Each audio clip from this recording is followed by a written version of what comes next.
Dr. Turkmani, and this is another case of white cataract surgery in which I would like to challenge some of the concepts we are taught when we learn this kind of surgeries.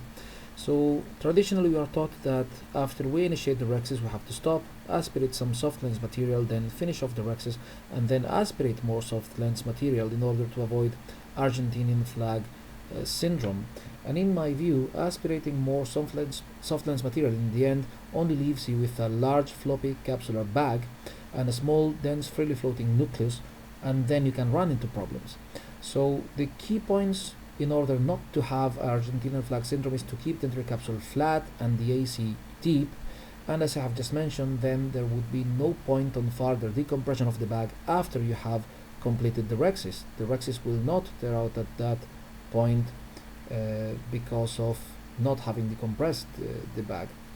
So here, after I stain with vision blue, I initiate the rexus, and I've used very cohesive viscoelastic to keep the anterior chamber deep and the anterior capsule flat. So as you see, I'm safely initiating my anterior capsulotomy, which I can finish off completely in the first go without having any issues. Have prevented the soft lens matter to prolapse through the opening and therefore expanding the anterior capsular artery.